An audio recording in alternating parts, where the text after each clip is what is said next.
brief. Get it away from the camera.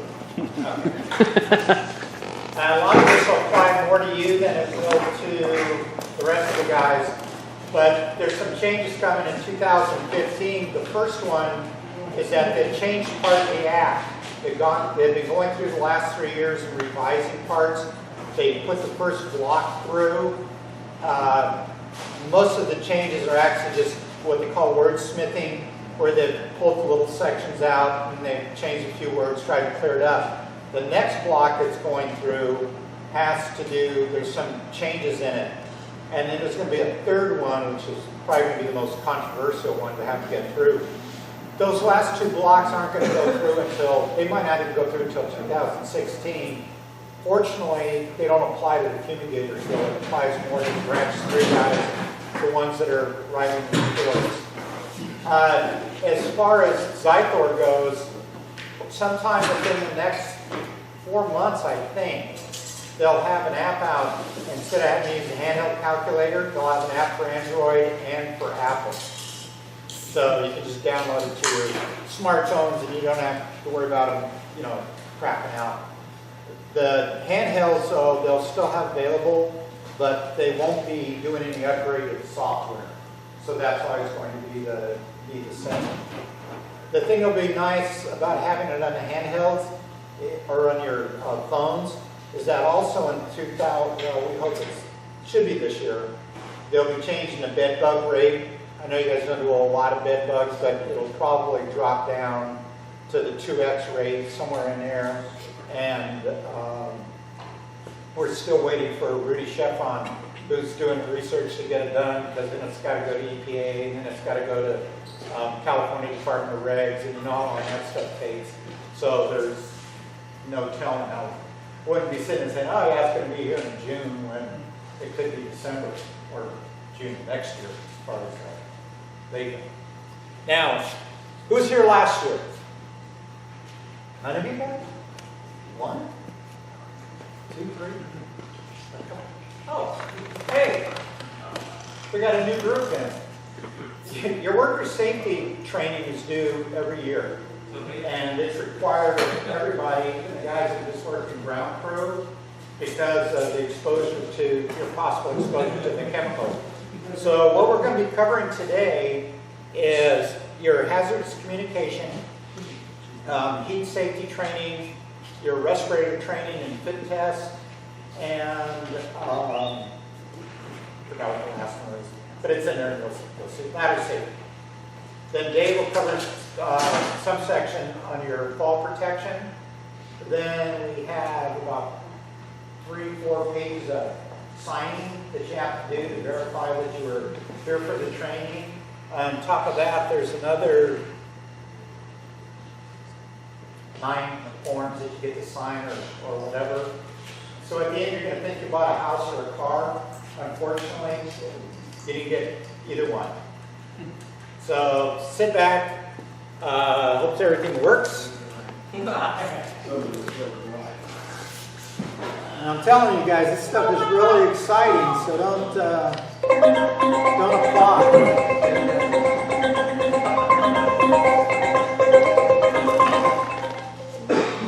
Approximately 32 million workers work with and are potentially exposed to one or more chemical hazards in the United States. Exposure to certain chemicals may contribute to or cause many serious health problems, such as heart ailments, central nervous system disorders, kidney and lung damage, cancer, burns, and rashes. Some chemicals may also be safety hazards and have the potential to cause fires, explosions, and other serious accidents. The number of existing chemical products is estimated to be in the hundreds of thousands, with hundreds of new ones being introduced into the workplace annually. This poses a serious problem for exposed workers and their employers. This training program was developed to assist with training all employees concerning these chemical products and the hazards they present.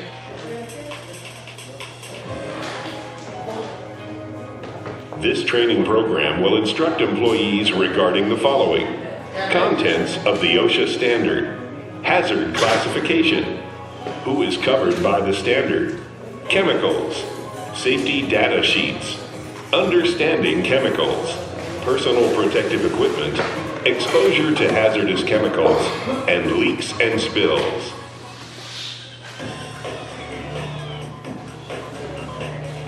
The Occupational Safety and Health Administration created the Hazard Communication Standard 29 CFR 1910.1200, or HCS, to ensure the hazards of all chemicals produced or imported are classified and information concerning the classified hazards is conveyed to employees by means of a hazard communication program, labels, safety data sheets, and training.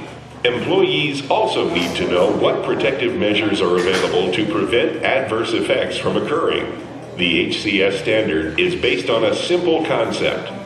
Employees have both a need and a right to know the hazards and the identities of the chemicals to which they are exposed when working. The HCS requires employers to keep an updated list of all hazardous chemicals in their workplaces, obtain safety data sheets and labels for each hazardous chemical, establish and implement a written hazard communication program covering the list of chemicals, use of labels, safety data sheets, and employee training, communicate hazard information to their employees, provide equipment and training concerning protective measures to prevent exposure to chemicals and reduce the risk of working with hazardous chemicals. The HCS does not apply to consumer products such as window cleaner, toilet bowl cleaner, and dishwashing liquid when used in the workplace in the same manner and with the same duration and frequency that a normal household consumer could or would use them at home.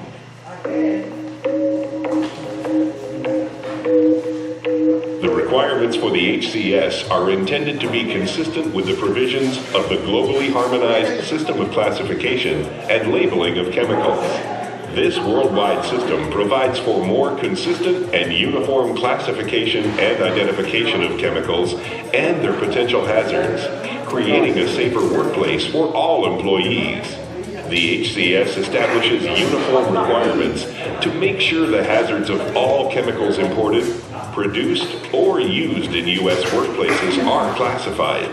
Classification involves identifying relevant data regarding the hazards of a chemical, reviewing the data to ascertain the hazards, both health and physical, associated with the chemical, and determining if the chemical will be classified as hazardous and the degree of hazard where appropriate. Determination and classification of chemical hazards is the responsibility of the producers and importers of the chemical. Producers and importers are then required to provide the hazard information to affected employers and exposed employees. The HCS has no requirement to test chemicals to determine how to classify their hazards. Classification is based on all available scientific literature and other evidence concerning the potential hazards. Additionally, Appendices A and B of the HCS should be consulted for the classification of health and physical hazards. Hazard classification of chemical mixtures is based on procedures described in Appendices A and B of the HCS. Chemical manufacturers or importers of mixtures are responsible for the accuracy of its classification, even when relying on the classifications for individual ingredients received from the ingredient manufacturers or importers on the safety data sheets. Your employer is not required to classify chemicals unless they choose not to rely on the classification performed by the chemical manufacturer or importer for the chemical.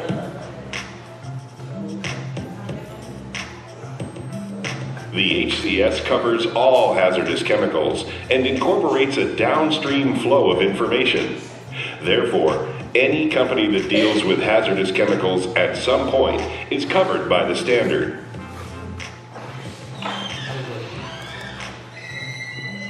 OSHA recognizes the dangers of chemicals when used improperly and/or when employees don't realize the dangers due to lack of knowledge.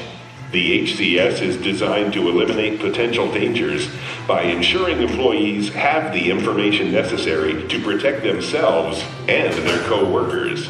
This information is provided in two forms: chemical labels and safety data sheets. Labels provide quick, important information about a chemical which could save your life.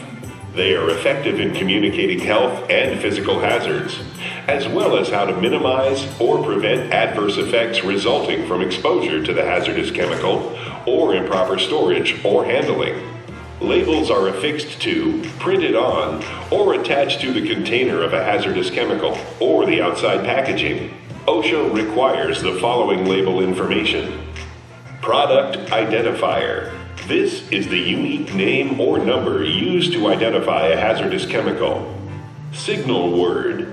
A word used to alert employees of a potential hazard and its relative level of severity.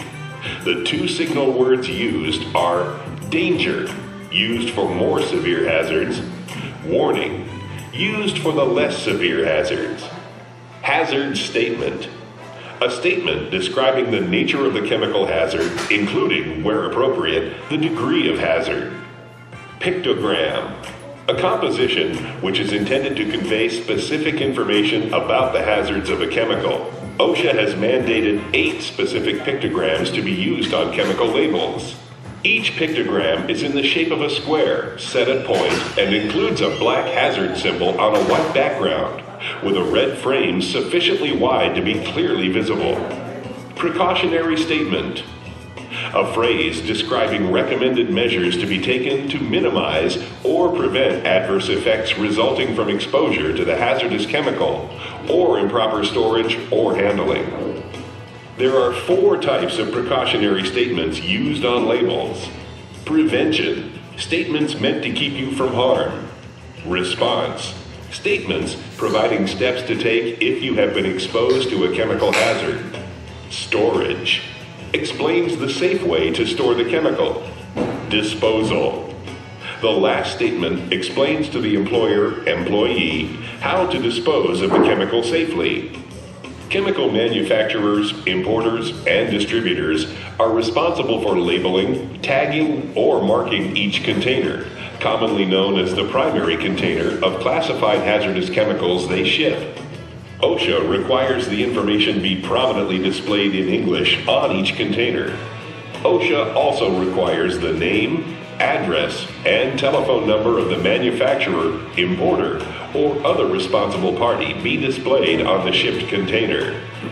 If the hazardous chemical is subsequently transferred by the employer from the primary container to a secondary container, the employer must label the secondary container. Employers are responsible for ensuring each container of hazardous chemicals in the workplace is labeled, tagged, or marked with the appropriate information. Workplace labels must be legible, in English, and prominently displayed on the container. Other languages may be used as long as the information is presented in English as well. Portable containers used to transfer hazardous chemicals from labeled containers and intended only for the immediate use of the employee who performs the transfer do not require labels.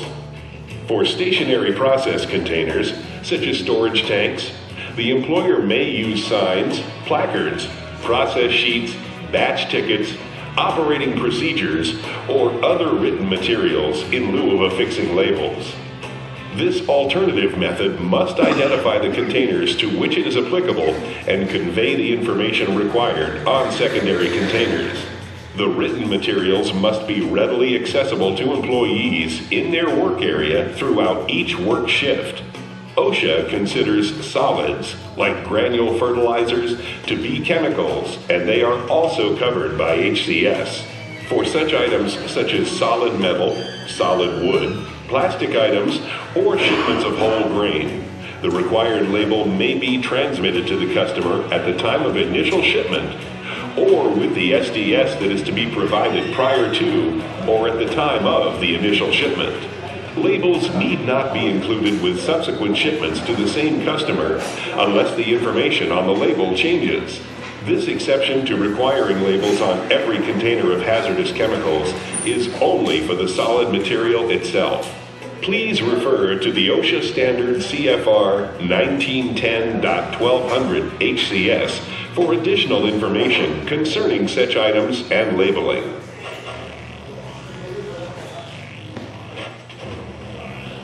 The SDS is a standardized but product-specific 16-section detailed information bulletin prepared by the manufacturer or importer of a chemical that describes the chemical. It provides information about various aspects concerning the chemical, including hazards, handling measures, and safety precautions. The SDS must be provided in English, although the employer may maintain copies in other languages as well. Chemical manufacturers and importers must develop an SDS for each hazardous chemical they produce or import, and must provide the SDS automatically at the time of the initial shipment of a hazardous chemical to a downstream distributor or user. Distributors must also ensure that downstream employers are similarly provided an SDS. The SDSs must be updated by the chemical manufacturer or importer within 3 months of learning of new or significant information regarding the chemical's hazard potential. Employers must maintain copies of the SDSs for each hazardous chemical and must ensure that they are readily accessible during each work shift to employees in their work area. Electronic access, microfiche, and other alternatives to paper copies are permitted as long as no barriers to immediate access for employees in each work area are created by such options.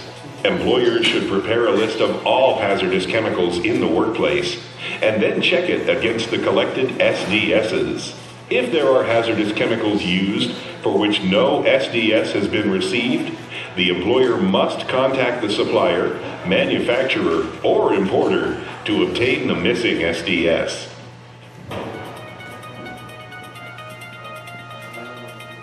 The HCS recognizes the many dangers of chemicals when used improperly and/or when employees don't realize the dangers due to lack of knowledge. There are possible physical hazards associated with chemicals, which include them being explosive, flammable, or unstable. Explosive hazard is when a sudden, almost instantaneous release of pressure, gas, and heat occurs due to a chemical being subjected to sudden shock, pressure, or high temperature. Flammable hazard is when a chemical catches fire easily, whether aerosol, gas, liquid, or solid. An unstable hazard is when a chemical reacts adversely when subjected to other chemicals, temperature changes, water, or air. OSHA has mandated Appendix B of the HCS for determining and classifying the physical hazards associated with chemicals. There are 16 different classifications.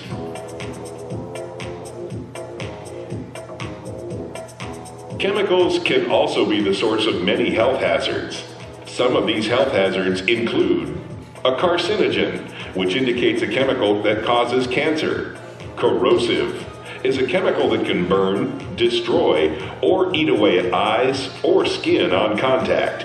Corrosives are either bases or acids. Bases have a high pH balance. pH means free ions of hydrogen. Acids have a low pH balance. Pure water has a pH balance of 7.0 and is neutral. You can neutralize or weaken both bases and acids by adding water. This is why job sites have emergency eye wash stations and showers. Another classification is a toxin, which is indicated as a chemical that can cause sickness/illness, damage to specific organs, and possibly cause death. The severity of damage depends on size of dose and exposure time. Irritant, defined as a chemical that is not a corrosive, but which causes a reversible inflammatory effect at the site of contact. OSHA has mandated 10 different health hazard classifications in Appendix A of the HCS. All chemicals are to be classified according to Appendix A regarding the health hazards they pose.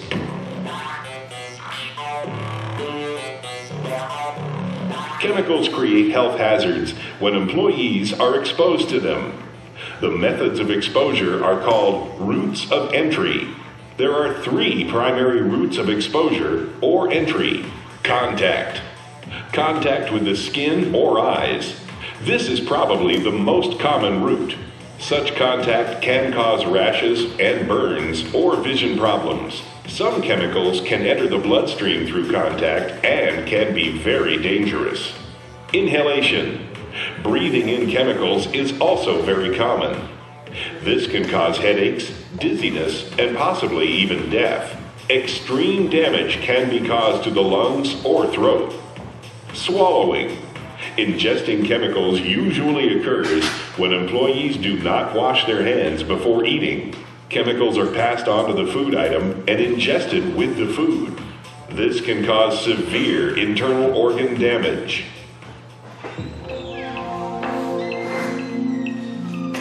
To reduce the potential for risk of exposure, PPE should be worn that is appropriate for the chemical being used.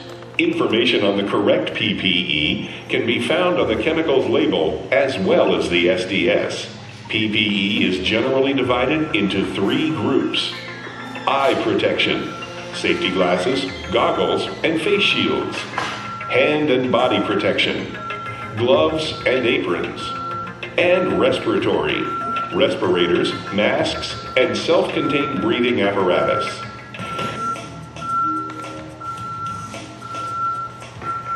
Avoiding exposure to hazardous chemicals is extremely important. Following chemical and SDS warnings will help minimize exposure. If an employee is exposed, then steps need to be taken to limit the effects. First aid instructions are listed on the SDS and should be followed until medical help arrives.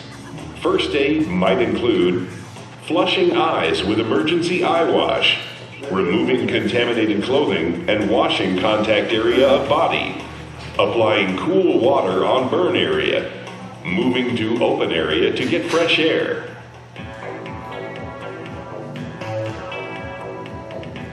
In the event a chemical is spilled or a leak occurs, the most important thing to remember is the safety and health of all employees. It is better to err on the side of safety in such cases. Employees need to act quickly in such situations, and generally, they should do the following, depending on the chemical and the rules of the employer. Leave the area immediately and warn others. Provide first aid if needed. Inform appropriate personnel, such as managers and first responders, and shut operations down if necessary. Employees should report the incident to their supervisor as soon as possible. Some spills and leaks will require trained professionals to clean up the hazardous chemical. Do not return to that work area until it is safe to do so.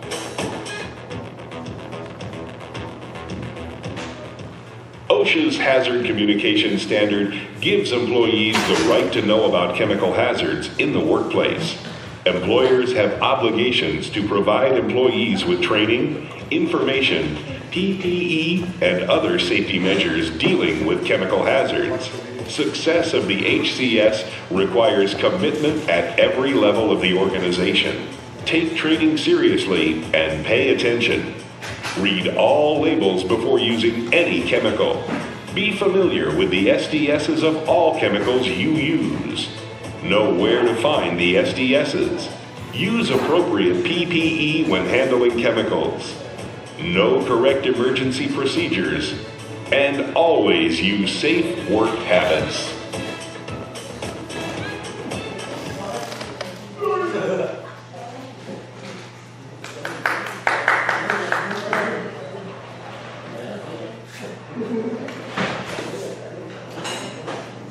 Okay. Now with everything, there's a caveat to this. It's your hazard communication training, that's good. But they talk about the global harmonization of all labels and everything, which was a European idea. OSHA was responsible for that. EPA never thought OSHA would get off the stick and get it done, and they ended up doing it, which caused a problem because in the United States, all chemicals are regulated by EPA. And you have FIFRA, which is the federal law that governs pesticide. Well, it conflicts with some of the global harmonization primarily, where they want to take and get rid of the categories and just have a warning or danger and warning. So what's going to happen in reality on the short version is that none of the labels will change. They will stay the same. However, probably about mid-year, they're going to get new MSDSs, which are now called SDSs, and they will have the pictograms on them. And then they'll also have some added sections. So what will happen is that when they finally decide the content, is we will provide them to you, and then at that point we'll go over them, but it's real simple. It's not a huge thing. So labels are going to stay the same. MSDSs are going to change to SDSs. And I know you guys sit there and read them every day. So, it'll give you something new. The key to it is that you need to make sure that you change it out in your book, in your trucks. Because if you don't, and Ag inspects it, and the guy inspector's on the ball, then he can actually write you a violation for it.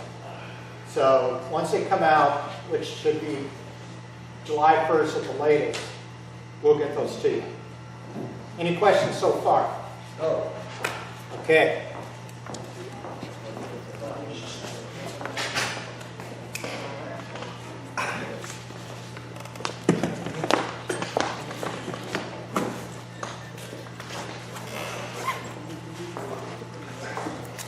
I forgot something. Line. Wait a minute. Do you guys still have your pens? I take that sort of sounding yes. All right. I'm going to hand you out this form.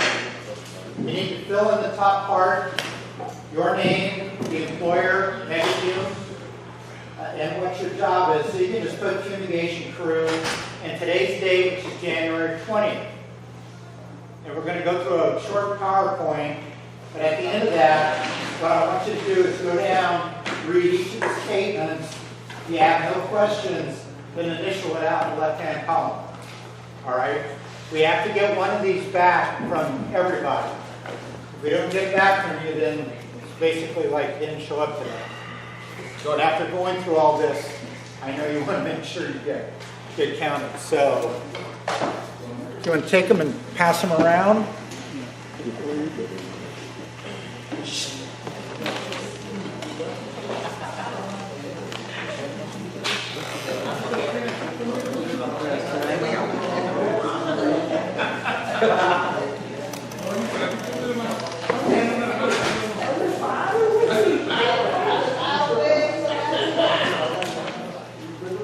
Because parts of this are going to pertain to what you have there. Every year you're required to have worker safety training. We already got that covered, right? This is a section of the law that states that worker safety training has to be done.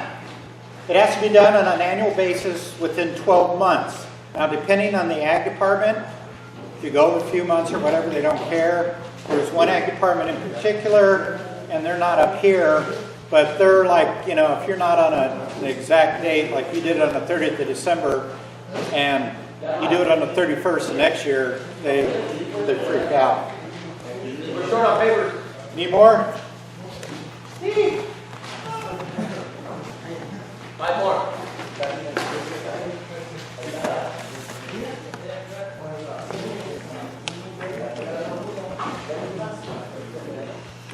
Back to the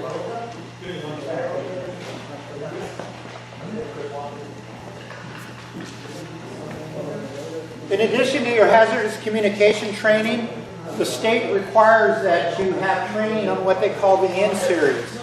And the N-Series was originally developed to cover agricultural workers.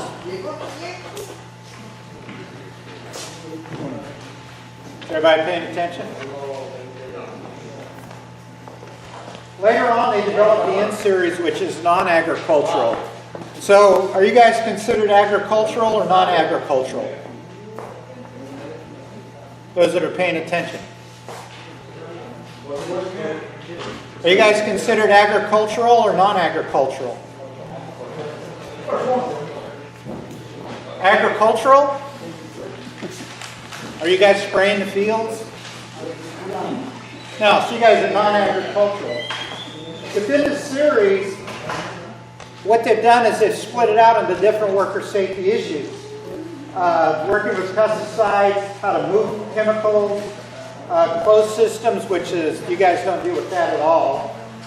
First aid, protecting yourself, which is your respiratory training, which we're going to do a little bit later. Washing your clothes, safety rules, and minimal exposure. Where is most of this information found?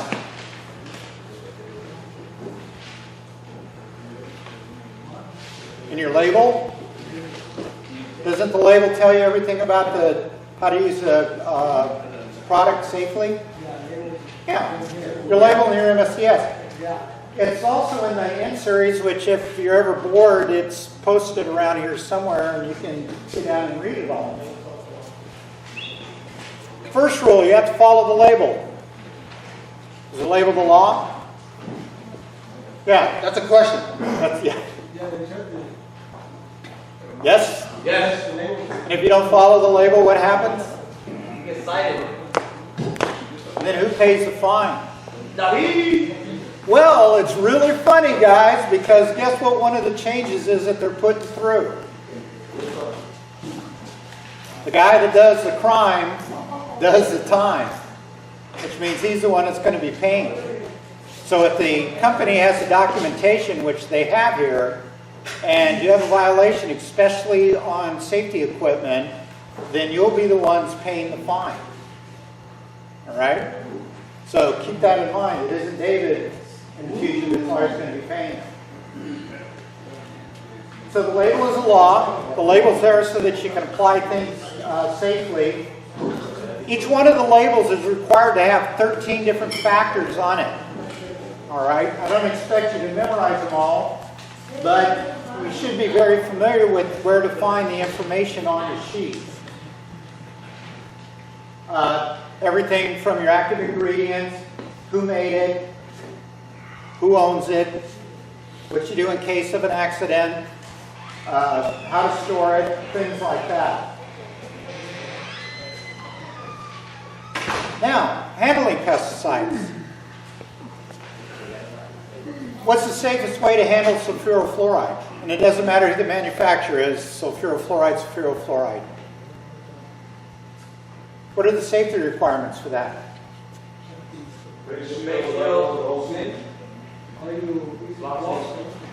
What about transporting? Drive it up. Okay, we're going to hit some of that later. Actually, you guys are lucky because the time that you're most likely to be exposed to chemicals is during the mixing phase. You don't mix one of your products, but you do pour it. And that's the time you're most likely to be exposed to it. So you need to wear the right kind of protection.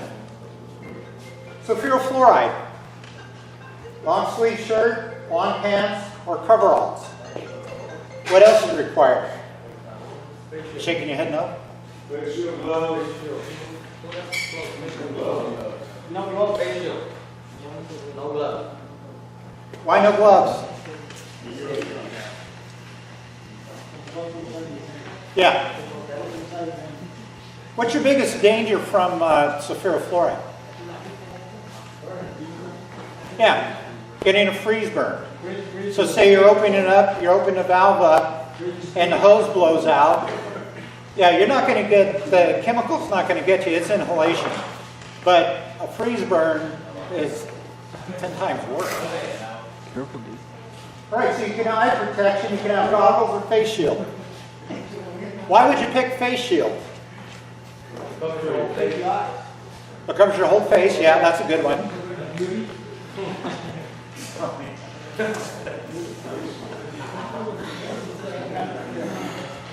We'll get to the face shields thing again in a second. Requirements for respiratory protection. If you don't know the concentration, or it's greater than 1 part per million, or you're unable to use the cap. Now, most of the ag departments really frown on some of the freelancers who have tried to fumigate a structure just using SCBAs. It really didn't work out too well for them. One of the main reasons is that guys were constantly lifting their face shields off so they could see what was going on, and they didn't have near enough bottles of air to do the job. So that's really, it's more for emergency. Okay, chloropicrin requirements are the same as sulfuric fluoride, correct? Now, it's interesting enough is that these rules came out 2 years ago from the feds.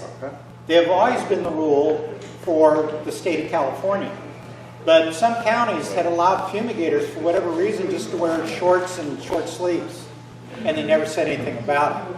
Now it's a federal law and it's on the label. Gloves are required for chloropicrin, correct? Yes, sir. What kind of gloves? Yeah, rubber, something along that. Can they be lined? What they call flocked, have a cloth lining on the inside? Now, you know why you're not allowed to have lining on the inside of the gloves? Yeah, it soaks in. From the general pest side, that's the same thing as it gets in there, but from a real practical side, they stink after a while. You wear them for a week or so, and they're some of the nastiest smelling things that are around. Eye protection for chloropicrin. What can you wear?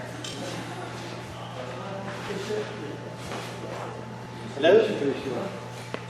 What eye protection for chloropicrin? Face shield. Right. That's for some reason you can wear eye protection, which is safety glasses. The reason to no goggles is somewhere somebody down the line felt that you would get trapped inside your goggles, and that would be very devastating to your eyes. That's why the no goggles came out. SCBA requirements. What other? When do you have to wear an SCBA to do chloropicrin? When's that? Okay. So you have to wear the SCBA if you have to put in more than 2 pick pans. Right. But California has allowed that you can actually have 2 guys carrying pick pans, and that's not the same as 2 pick pans. Because way back when they were passing this law on the federal side again, the state of California and Florida felt that it was more of a hazard to have an SCBA on, trying to walk around and put out pick pans, than it was to be pouring the pick. Now, if you're going to pour the pick, where do you start in the building? Farthest part. What's the most you can put into a pick pan? 3 ounces. How many ounces to 10,000? What about 15? 1. Yeah, so it's 1 ounce. When do you want to use more pick? When do you want to use more pick than that?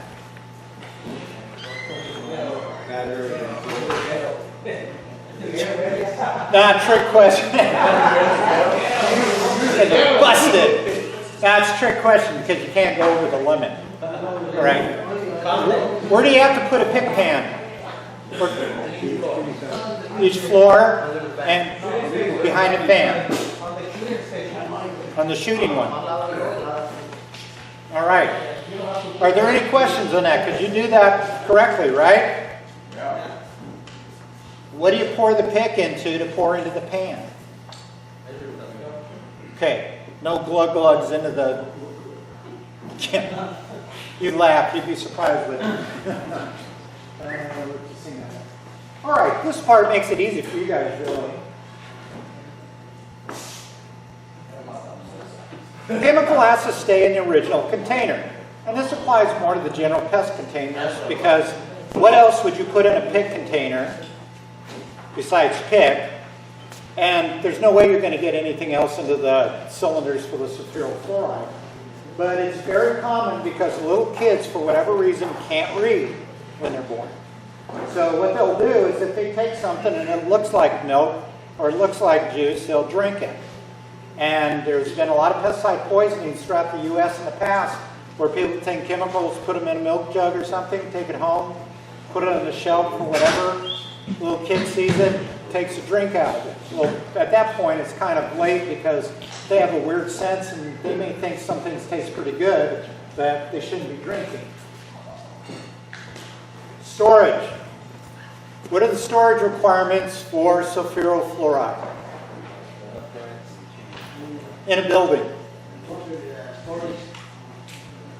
Where do they have to be stored? Somewhere safe. In the locker room. Okay. They have to be in a locked area. There has to be a sign on it. You can't store anything else with it. Do they have to be chained to the walls?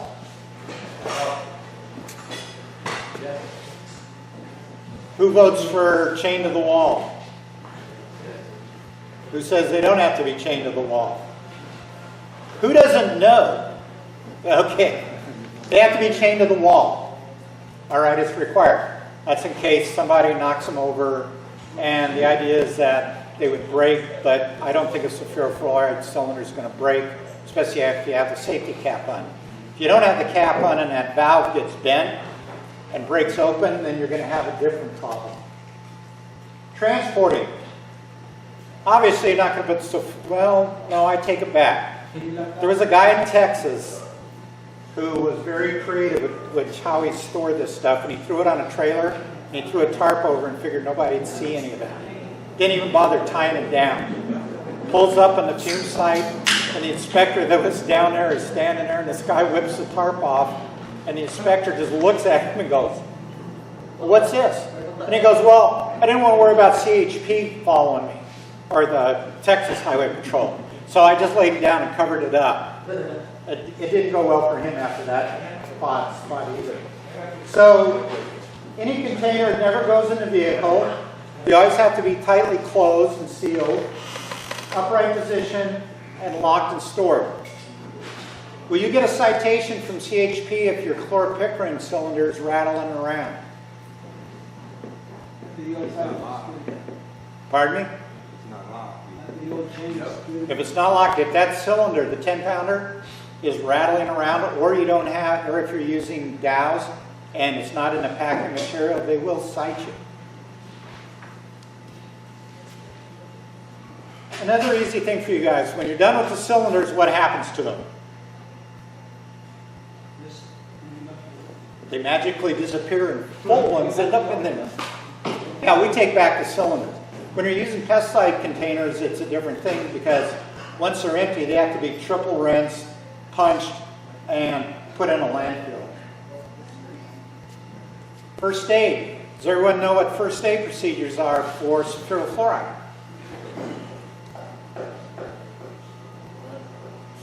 First of all, I guess you have to know if somebody's been poisoned. Have any of you ever been poisoned by sulfurofluoride? No? That's true, because if you had, you would not be sitting here with us today. All right? The signs of overexposure are nausea, you have difficult breathing, abdominal pain, slow movements of speech, and numbness of the extremities. In 2005, there was a lady who was inside a fumigation, and at some point after they shot the job, probably an hour, maybe 2 hours later, the fumigator and some of the guys were standing there as she tried to crawl out from under the tarp. All right? They helped her out, obviously. They called emergency services. They came out, took her to the hospital, and she died. And she had every one of these symptoms showing. If you have an overexposure to sulfurofluoride, there is no antidote, and you will die from it. So because of that, and because it's odorless, what's required to be with it? Not first aid. No. Sulfurofluoride is odorless, colorless, and because of that, tear gas. Yeah, chlorpickrin has to be in there as a warning. It's interesting, if you take a look at almost every label, and even pretty much any label that's out there, what's the procedure if you inhale it? What does it tell them? You move them out to fresh air, correct? If a person's unconscious, do you give them any kind of liquids for poisoning? No.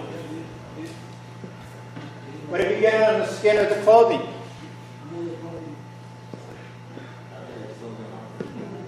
I actually talked about this a little. Can you wash sulfuric fluoride off of your clothes? No. No.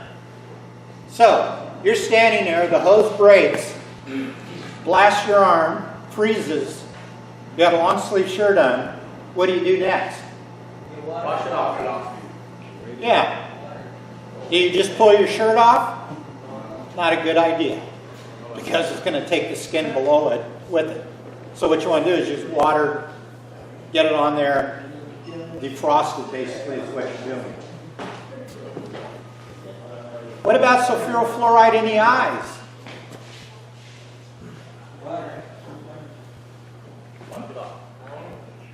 That's what the label, it says to wash it off, and that's what you would do, but if you think about it, if you got a blast of sulfuric fluoride in the eyes, what's more than likely to happen? Say for some reason you didn't have your face shield on. You go blind. Yeah, that's a good possibility, because what's going to happen to your eye? It's going to freeze. Yeah. It'll be very painful. What about chlorpicrin? Water. No, you inhaled it. What do you do when you inhale it? You take them out. Correct? Back in 1978, there was a robbery at a liquor store in San Diego, and you'll never guess what the robber threw in the face of the clerk. Yeah. Threw in a jar pick. When the police showed up, the guy was out laying in the middle of the street. What happens if you get spilled a large amount of chlorpicrin on your skin or on your face? What's going to happen? You're going to burn, but it also gets your mucous membranes really going. And basically, when they showed up, this guy's face looked like something out of Alien with bubbles and everything. And the reason I know this is that a friend of mine turned out that his sister was a sheriff at the time and happened to respond to the call. So if you get contact on the skin, you need to wash it immediately. You don't want burns. And once you've done that, you want to remove the contaminated clothing. And then you're more than likely going to need medical attention. What about in the eyes? How long for the other stuff, or for sulfuric fluoride if you get it in your eyes? How long are you supposed to rinse? No? Nice try, guys. Sulfuric fluoride's only 15. All right? 30 minutes for chlorpicrin, and you definitely want to get medical attention. Now, believe it or not, this one, they have to put on there what to do in all cases, but how many people think that you could actually drink chlorpicrin? Somebody would volunteer. I would say that probably 99% of the population wouldn't even try doing it, but there have been cases of suicide from it. And it's probably worse than drinking lye or something along that line. Now, in case you do have an emergency, and you do have questions, the company you want to call is ProSAR. And this is actually more a company where doctors are employed, and the doctors will talk to each other. It's not really something that you'd call and get information from. The other one is for in case of a chemical spill, large spill, is Chemtrack. You guys fortunately are in the situation you're not carrying open or carrying spray rigs. So if you guys had an accident, the chance of having a spill are extremely slim.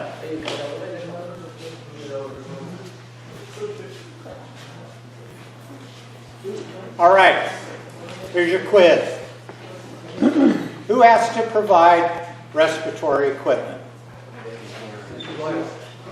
Who is responsible for wearing it? The licensee. Who is responsible for making sure it's in proper working order? No, it's not the licensee, it's the guy wearing it. No? Who's responsible for making sure it's in the proper working order? The guy wearing it. If there's something wrong with it, who's responsible for fixing it? The employer. All right? Yes, sir. We're going to do your SCBA fit test today. So every one of you has to try it on, make sure that you can use it, you know how it functions, and why is that? To save our lives. Yeah. How many SCBAs do you have to have on a truck? 2. How many of them have to be functioning? 2. You'd be surprised the people that have said, well, I have 2, even though one didn't work. Or air bottles were empty.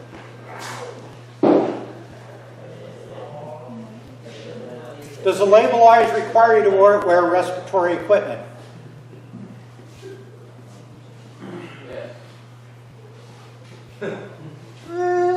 Maybe. There can be 2 statements on there. There's must and there may. Are you required to wear an SCBA when you use sulfuric fluoride? Yes, no? Maybe? Well, there's 3 times you have to wear it. But just for the general use, when you're applying everything, you don't have to. So the same thing goes with chlorpicrin. That's why it's important that you know what the label requirement is. Now, let's say, go back to the clothing. Say the label didn't say anything about wearing long sleeve shirts or long pants. Are you required to wear them?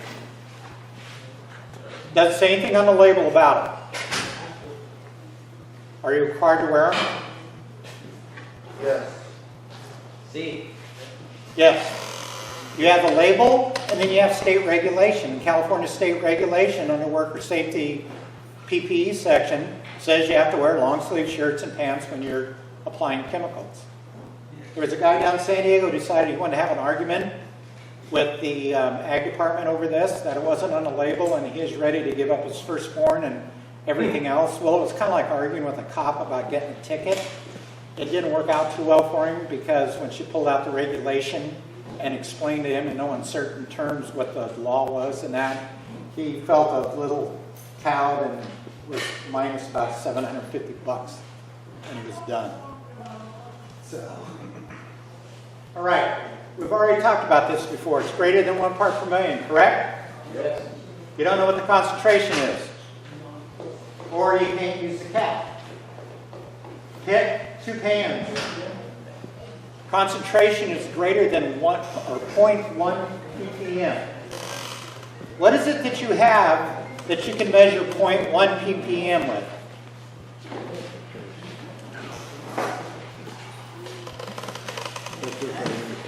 What the hell is he talking about? Actually, there's no way. You guys don't have anything that's going to tell you that the concentration is greater than 1 part per million. So, or 0.1 part per million. So basically, you're going on the pick pan.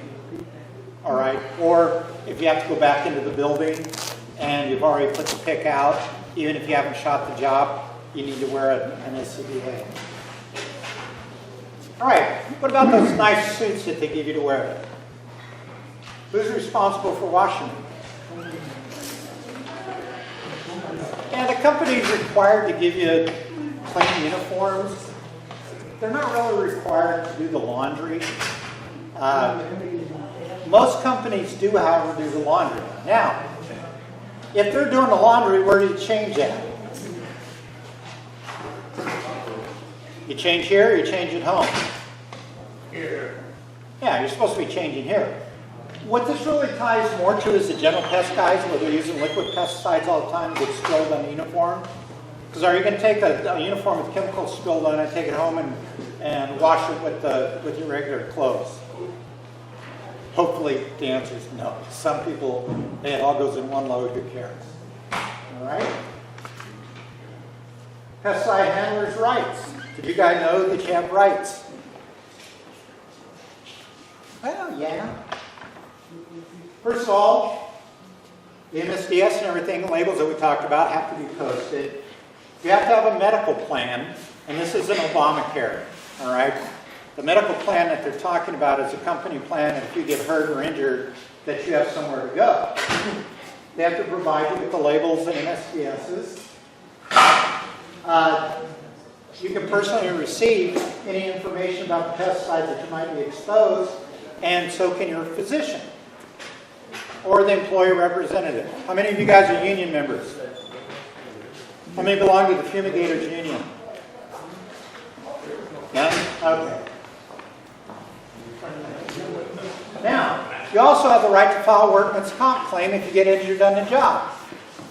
Your employer also has the right to go after you if you file a fake workman's comp claim when you go after the job. Because, you know, in the days past, it was kind of hard to prove a lot of these guys were faking. But now with social media and everybody's got a phone that takes pictures, you'd be surprised the number of things that show up on social media. And the insurance companies go to those websites, to your Facebook page or whatever, and it has pictures of the guy skiing and, you know, lifting weights and doing all this other stuff while he's out with his back injury. And more people are actually getting caught in that manner than were before because they didn't have that available to them. And you also have the right not to be retaliated against for exercising any of the rights we just talked about. Any questions on that? No, sir. Any of it? None whatsoever. Okay. Everybody have their sheet or their packet? Is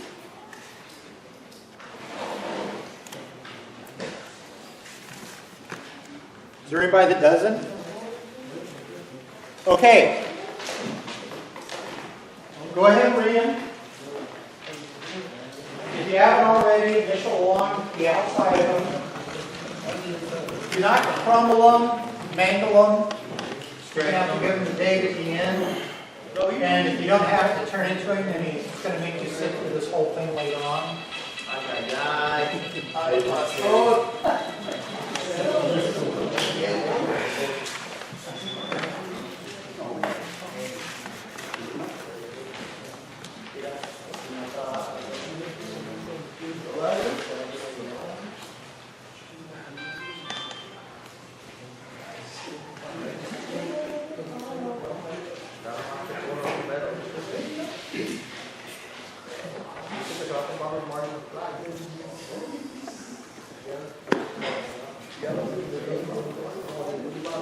All right. Let's try to hang on to them.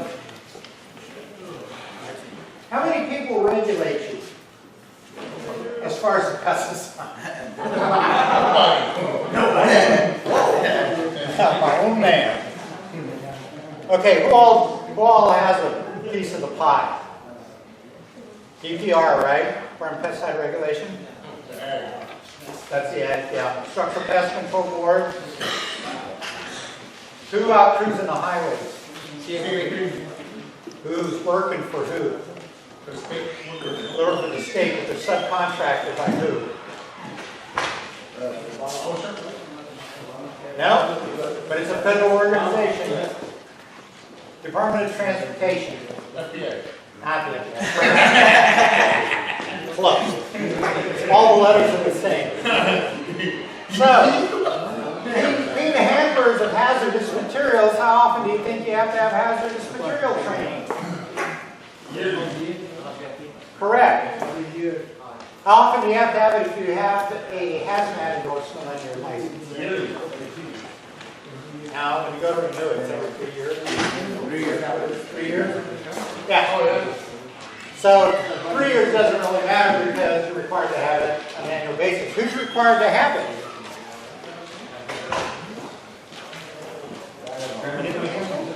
Who's required? The driver. Who else? Guys listening? Who else? Who else besides the drivers has to have hazardous material training? What else with security awareness? Everybody. Correct. What about the office staff? Them too. Do they have to have the same level as you guys? No.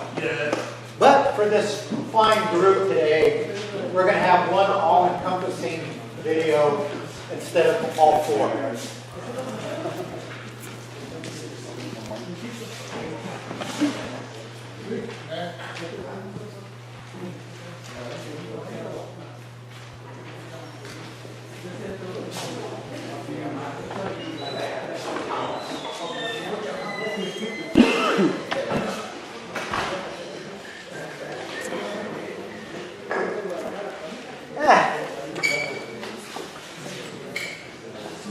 We paused for technical failure.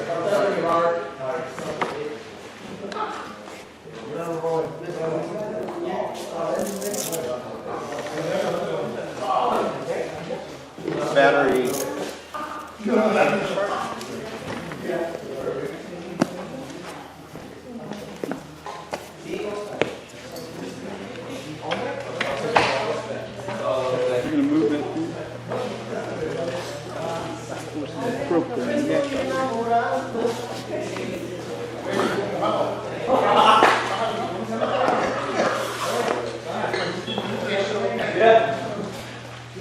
Materials to provide security training for their employees. There are two levels of hazmat security training required by the DOT: security awareness training and in-depth security training. Security awareness training must be given to all hazmat employees, including workers who load, deliver, or otherwise directly affect the transportation of hazardous materials. Pay attention because This it's a awareness test. training explains how terrorists might use hazardous materials to carry out an attack, helps workers recognize the signs of a security threat, and teaches them how to respond to security breaches. In-depth security training must be provided when a company is required by the DOT to have a written security plan. This training ensures that you understand the areas covered by your company's security plan, including knowing the security risks in transporting specific hazardous materials, recognizing possible security threats at your facility, knowing your company's security objectives, and understanding how security is managed and organized at your facility. In-depth security training also focuses on how to perform specific security procedures and spells out your responsibilities in the event of a security breach or attack. This training is critical. You and your coworkers may be the first line of defense in preventing a terrorist attack. Years ago, terrorists tended to rely on conventional military weapons. But today, because of their availability and ability to cause major damage and mass casualties, the weapons of choice are often hazardous materials. To prevent hazardous materials from being used as weapons of mass destruction, the Department of Transportation requires most hazmat shippers to create and maintain a written security plan. Your company must have a written security plan if it ships hazardous materials that must be placarded, are in bulk shipping containers, or are radioactive materials, specified explosives, or extremely hazardous toxins. Whether you are a dispatcher, truck driver, warehouse worker, or you order hazardous materials, an important part of your job is to know the security measures that you must follow. For this reason, the DOT requires your employer to provide you with the written portions of the security plan that pertain to your job. Your facility security plan must be kept confidential, since it contains detailed information that could be useful to terrorists and other criminals. Never talk about the plan with outsiders, friends, or family. You need to be careful discussing details of the plan with coworkers as well, since parts of the security plan may have been shared with you on a need-to-know basis only. To get a better understanding of potential security threats and general security objectives, let's look at how a typical hazmat security plan is created. The first step is to perform a security vulnerability analysis. This risk assessment of your facility and the way that hazardous materials are currently handled will help to pinpoint targets of opportunity and can identify security measures that need to be improved. There are three main areas to look at when performing a security vulnerability analysis: ensuring that company employees will not cause intentional or unintentional security breaches, looking at ways that a terrorist could enter a facility to sabotage it or steal hazardous materials, and analyzing how hazmat shipments are protected from theft, sabotage, and hijacking. The easiest way for a facility's security to be compromised is from the inside. Internal threats can be the most dangerous, since employees have knowledge of the facility's layout and security procedures and may even have access to sensitive areas. So it is important for all facilities that deal with hazardous materials to conduct background checks on everyone who works there. Additional measures that can help to prevent a security breach from within include conducting spot checks of personal vehicles and lockers, having visitors show identification and sign in, and accompanying visitors while they are at the facility. You should notify your company's management or the police if you see something suspicious or suspect that someone at your facility may be involved in criminal or terrorist activity. The second step in performing a security vulnerability analysis is to create a list of all of the different hazardous materials that are stored at and transported to and from your facility. Include the quantities and physical state of the materials on your list. Then determine which substances could be used as weapons of mass destruction. If your company handles biological materials or infectious waste, you will also need to determine if these substances could be used as weapons. Once the hazardous materials in your facility have been listed and their potential for use has been analyzed, the next step is to look at the security measures that are currently in place. You can then determine what can be done to improve security, both at your facility and while hazmats are being transported. In many ways, protecting a facility from terrorism is much easier than protecting individual hazmat shipments, since barriers like fencing and walls can be used to prevent unauthorized access. Frequent patrols by security guards and other employees can help to discourage people from breaking into a facility as well. Other deterrents include bright lights, security cameras, and alarm systems. It is also important to have secured gates at all access points. Gates should be locked when not in use and closely monitored for signs of trespassing. If possible, entry to the facility should be through a single, well-guarded access way. Parking for visitors should be outside the main perimeter of the facility. Before allowing a delivery vehicle on the premises, make sure that the shipment is expected. Ask to see the vehicle operator's commercial driver's license or other photo identification. Verify the driver's name and vehicle number with the company that they say they work for. Make sure that shipping papers and other documentation are in order, and thoroughly inspect the vehicle and its cargo. Gates should be closed immediately after a vehicle passes to prevent another vehicle from entering the facility without stopping for security clearance.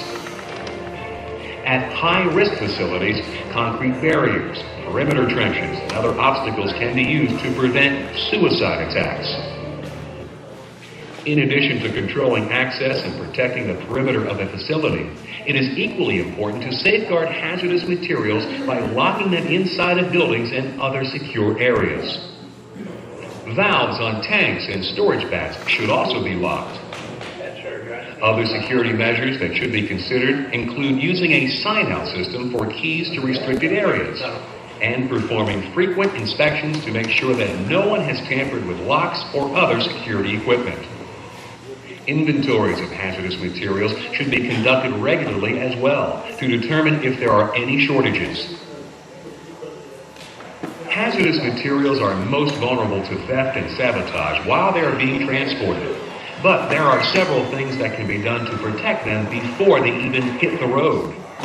One of the best is to establish a crisis communication system so that vehicle operators know how to communicate problems to their home terminal, emergency responders, and law enforcement. If hazardous materials are routinely shipped to the same facility, it's a good idea to vary the schedule and the route that the deliveries will take. This makes it more difficult for someone to plan a hijacking. In general, it is better to make several smaller deliveries of hazardous materials rather than one large delivery. This limits the amount of material that might fall into the hands of a terrorist group and reduces the likelihood of the substances being used as weapons of mass destruction. Shipments of highly hazardous materials, such as biological agents or explosives, may need to have guards assigned to them from an internal security force or an outside agency. If your facility uses other companies to transport hazardous materials, check the security measures that they have in place and make sure that they have performed background checks on their employees. The way that hazardous materials are protected during transportation will largely depend on how they are shipped. Be particularly aware of last-minute shipments that require rush processing and shipments that are going to unfamiliar customers or suspicious destinations. If you have any concerns about a shipment, tell your supervisor. Once hazmat shipments are en route, they become easy targets for sabotage, theft, and hijacking unless there are security measures in place to protect them. Since hazmat shipments that are sent by truck are especially easy targets, let's look at how to secure these loads. Many of these principles will apply to other forms of transportation as well. If you are a hazmat truck driver, you will need to be extra cautious, especially when you are working alone. Always perform a pre-trip inspection. Check to see that the load and the doors on your trailer are secured properly and locked. Install security seals on trailer doors so that you can easily see if anybody tries to tamper with your load. If you make regular deliveries to the same facility, choose routes that are as short as possible, but try to vary the roads that you take. Travel on major roadways when you can, but avoid going through tunnels, over bridges, and past heavily populated areas. Check in with your dispatcher frequently.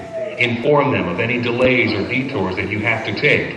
But don't talk about your loads or give details about your route over CB radios or cell phones, since terrorists may be eavesdropping. Many hazmat shippers use satellite positioning technology to monitor the locations of their vehicles. This can alert a dispatcher to a hijacking and gives law enforcement agents invaluable assistance in finding a hijacked vehicle. When transporting hazardous materials, you should avoid stopping for breaks. If you must stop, select locations on well-traveled roads. If you are stopping at night, make sure that you park in a well-lit area. Lock your vehicle whenever you leave it. While you are stopped, keep an eye on your vehicle. And remember, loose lips create terrorist tips. So don't talk about what you are carrying or where you are heading. Check your vehicle after each stop to make sure nothing has been tampered with, but don't let anyone sneak up on you. If a stranger does approach, calmly walk to a well-lit area where there are other people around. You should also avoid layovers. Use two drivers when possible so you don't have to stop for the night. When you are on the move, keep an eye out for vehicles that may be following you. If you think that you are being followed, call 911 immediately and give your location. Stay off back roads and give yourself room to maneuver so that you can't be sandwiched between other vehicles. If you are involved in unloading hazardous substances, you should verify that the materials you are receiving have not been tampered with in any way. Make sure that shipping papers are in order. If you find anything unusual, verify the driver's identity and check with your supervisor. Look for signs of tampering with locks and valves, and check to make sure that containers have not been damaged or opened. Keep an eye out for unusual containers and carefully check shipments that come from unfamiliar suppliers or locations. Special attention should be given to containers that enter the United States from other countries, since there may not have been much security at their points of origin. If a container is damaged in any way, refuse it. Report any evidence of tampering or theft to your management so that they can contact law enforcement. Once a shipment has been unloaded, make sure to close warehouse doors. Remember, Keeping terrorists locked out is one of the simplest ways to protect hazmats throughout the transportation process. By keeping the hazardous materials that you deal with out of the hands of terrorists, you are disarming them of the weapons that they need to carry out their plots. Let's review what you can do to keep a terrorist at bay. Understand your company's security objectives. Know your role and responsibilities in implementing your facility's hazmat security plan. Look for signs of terrorist activity and report anything suspicious to management or law enforcement. Remember, loose lips create terrorist tips. So don't talk about your company's security plan or the hazardous materials you handle.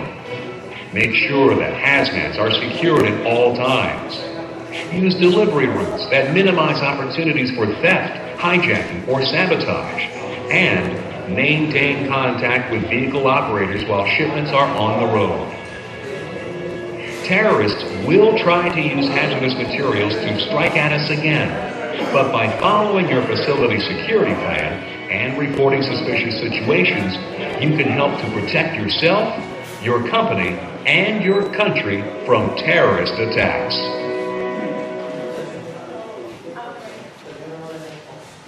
Okay, for all of you that paid close attention, like right now, what's the chances of a terrorist attacking your fumigation truck as you're driving down 55? What's the chances of some dirtbag trying to get into your truck and off your part? 100%. Guaranteed it's somebody. So, with that in mind, say somebody breaks into your truck and they steal a cylinder of chlorpicrin because they were just too lazy to pick up the sulfuric chloride. And they take the cylinder and they decide they can't use much of it because once they open it, it really stinks bad. And they throw it off the side of the road and it rolls down the hill into the creek bed. Who's responsible for the cleanup of that creek bed? Hazmat may be cleaning it up, but you, Dave, is responsible for cleaning up that creek bed. Now, if you back it up a little, what happens once it's stolen? What do you have to do? Report it. Report it. How many agencies that have 3 letters or more in it are going to show up at your doorstep and start asking questions? Yeah. CHP is going to be there. The POPO, FBI, possibly, Homeland Security, and everybody that's under the exam. So it's really critical that you keep the products locked up the way they're supposed to be. I only know of one incident where somebody had something stolen, though I do know a couple incidents where the guy forgot to chain it on the truck, and when they went on the ramp and up, off came the cylinder, and ended up out in the bushes. So it's very critical. Now, you guys got all that? You know everything you need to know about? Okay. Got your pencil?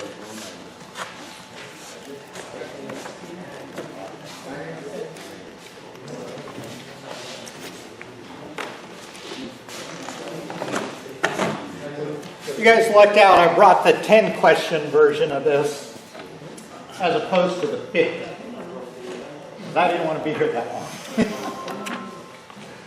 So take one and pass around. You need to put your name on this. Everybody has to have one to turn in. When you turn in. Now, everybody hang on to your own paperwork. Or are you clicking? Are you clicking? Okay.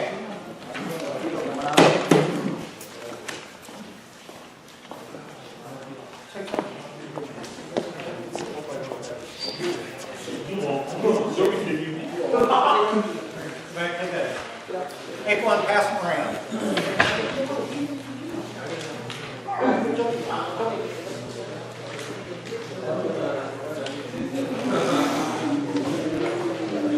And this test isn't everybody's a winner.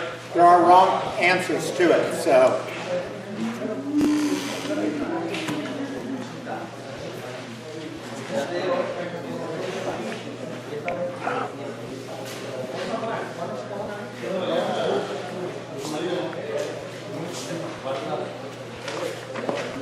Condawski. Today, we'll be learning about something many of us have been working on for...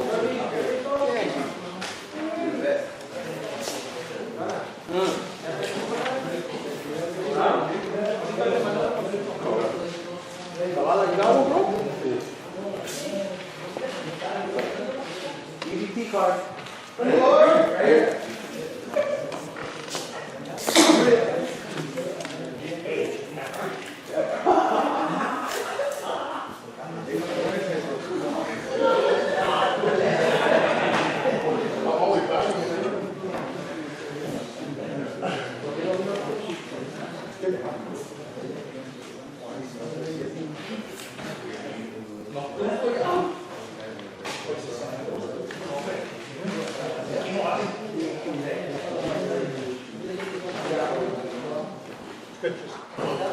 Hello. Take a little bit longer. True. False, maybe. Only on Sundays. Number 2, false. True. Like you. Like you. Yeah, please.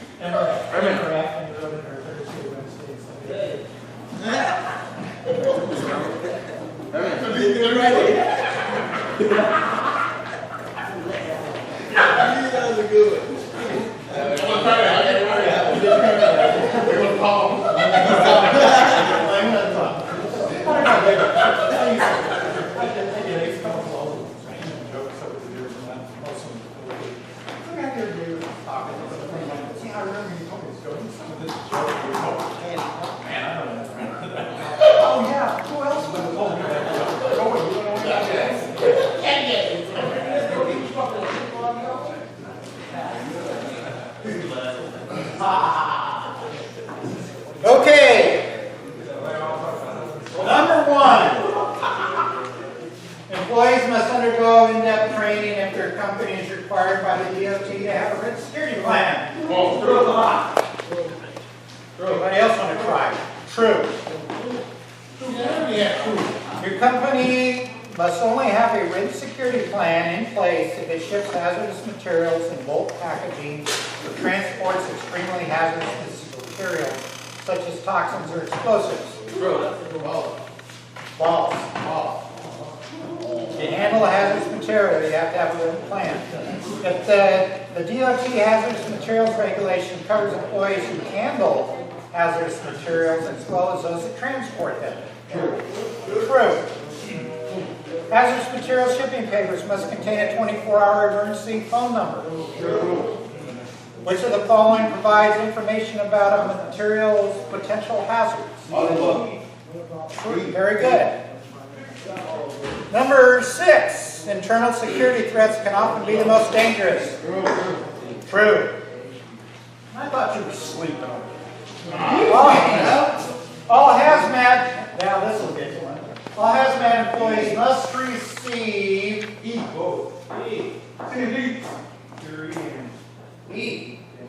security awareness.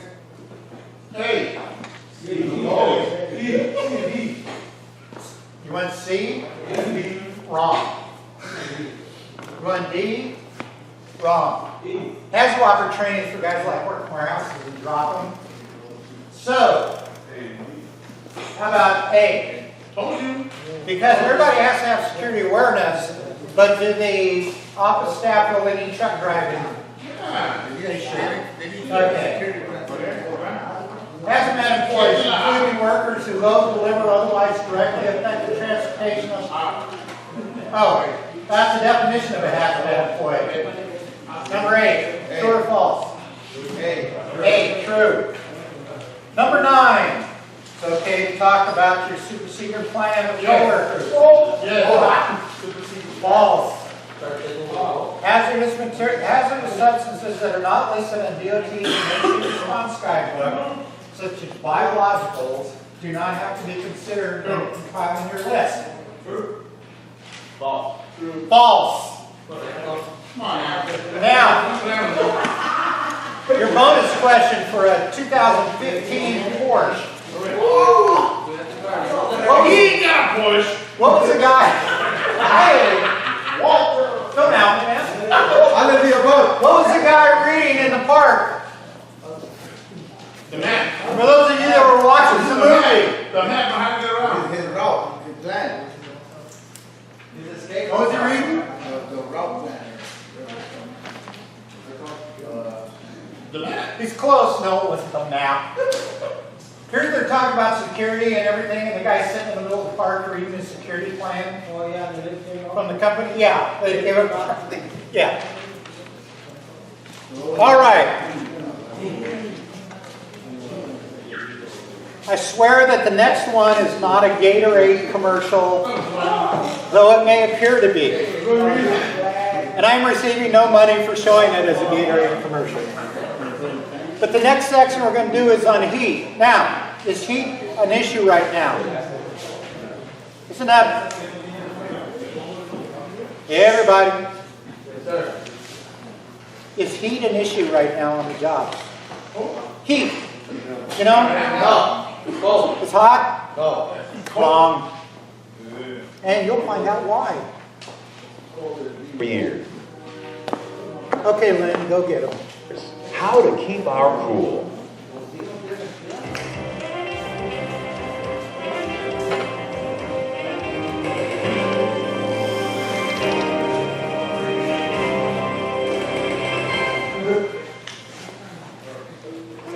The body is a powerful machine, capable of performing massive amounts of work.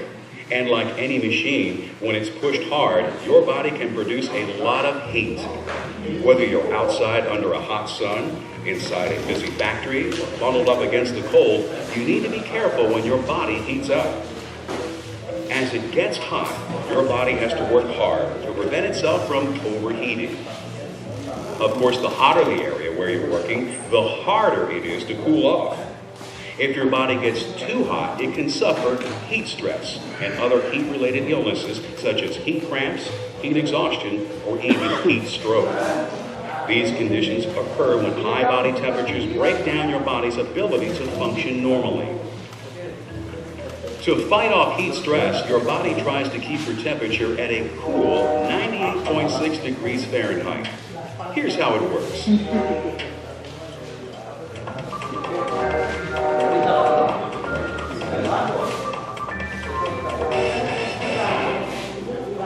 When it heats up, the first thing your body does is to send more blood toward the skin surface.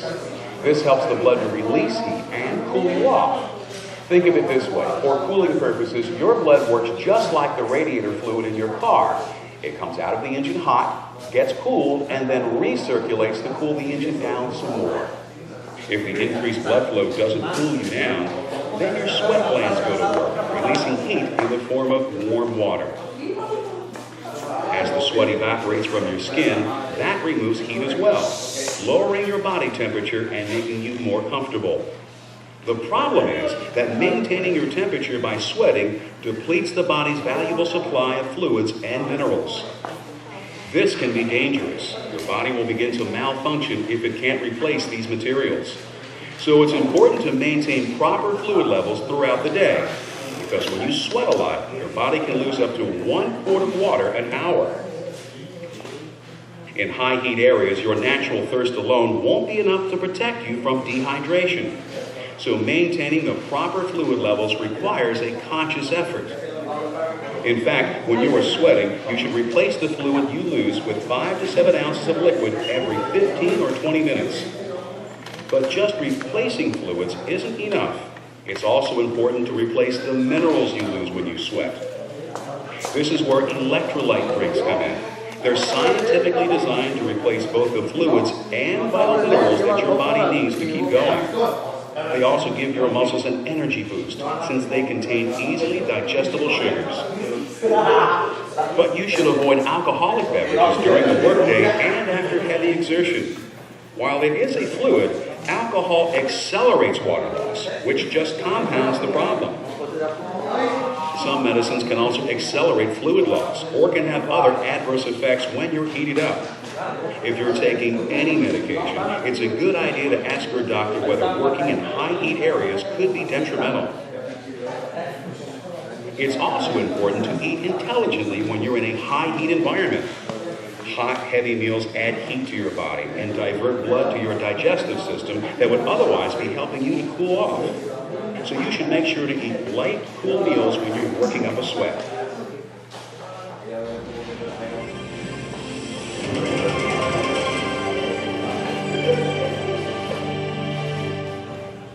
Heat stress itself can cause significant problems, but there are other heat-related illnesses that are even more serious.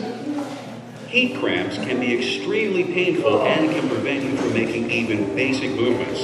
They can develop when you sweat a lot and don't replace the minerals you lose through your sweating. While heat cramps affect the muscles you use while you work, they usually don't occur unless you're on a break or until after you stop working. If you get heat cramps, rest your body and drink plenty of electrolyte beverages. Another heat-related illness you need to watch out for is heat exhaustion. It occurs when you suffer from the symptoms of heat stress for 3 days or more and are unable to reestablish your body's normal fluid and mineral levels. At this point, your body can no longer compensate for the depletion of these minerals that heat stress causes. Symptoms of heat exhaustion include intense thirst and dehydration, fatigue, weakness, hyperventilation, a loss of muscle coordination, feelings of anger, anxiety, and impaired judgment. If you find yourself suffering from heat exhaustion, you need to get plenty of rest and work to replace the fluids and minerals that you've lost through sweating. If you don't begin to feel better within a day or so, see your doctor. Workers unaccustomed to activity in hot or humid environments also face an increased risk of fainting, which can lead to a fall or the loss of control of a tool or equipment and result in a serious accident. If you begin to feel dizzy or lightheaded, take a break. A rapid heart rate and moist skin can also be warning signs. If steps aren't taken to relieve the symptoms of heat stress, heat cramps, or heat exhaustion, there's a danger of going into heat stroke, the most serious heat-related illness. Heat stroke occurs when the body can no longer cool itself at all. This is extremely dangerous. During heat stroke, the body's temperature can get so high that you can sustain brain damage or even die if you don't get cooled down quickly. Symptoms of heat stroke include hot, flushed skin, dilated pupils, and an extremely high body temperature. If someone appears to be suffering from heat stroke, their body temperature needs to be brought down immediately.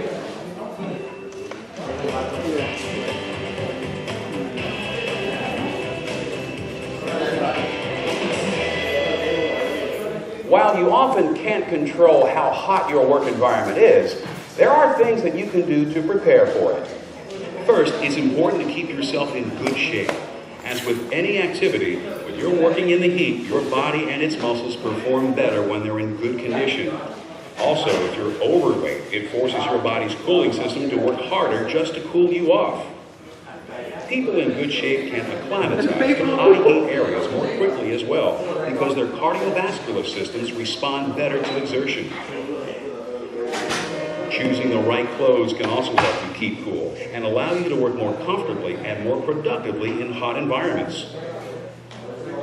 Loose, lightweight clothing made of cotton or cotton blends lets the air circulate around you and can wick off much of your sweat, which makes it easier to get rid of excess heat. Color is important too. You should avoid wearing black or other dark colors that absorb the heat. Instead, wear white and other light colors. They'll reflect the heat and help to keep you cool. When you're working outside under the sun, there are some other precautions you should take. A light-colored hat will keep the hot sun off your head. Applying sunscreen will help keep your skin from heating up as well as burning. And don't forget your sunglasses. If your work takes you into areas with intense levels of radiant heat, your employer may provide you with special protective clothing, such as reflective garments made of aluminized fabric. Ice vests are another type of protective equipment that is used by firefighters and other workers who are exposed to high heat. For most jobs, your supervisor can tell you what type of clothing is best for you. While it's true that because of their physical makeup, some people will never get used to working in the heat. You'll have the best chance of working comfortably in a high heat area if you get into it gradually, letting your body acclimatize itself. In work areas that are extremely hot, it often takes 5 to 10 work days to get used to the heat. Gradual exposure gives the body time to become accustomed to higher temperatures and eventually lets you work longer and more efficiently when you're in the heat. Without going through a period of acclimatization, heat-related illnesses can develop more easily because the body isn't prepared to spend so much of its energy trying to cool down.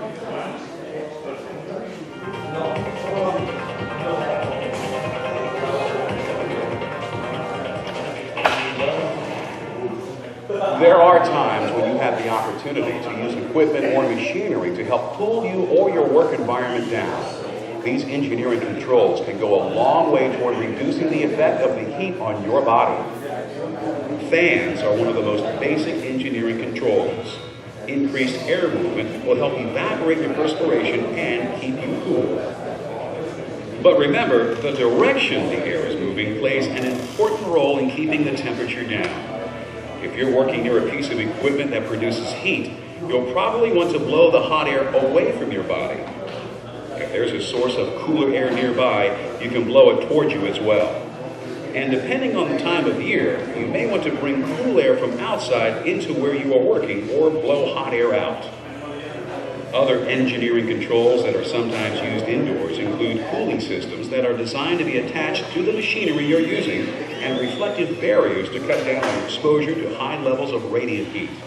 And of course, in some cases, your work environment may be able to be air conditioned. Talk to your supervisor if you have questions about the engineering controls that are available in your workplace.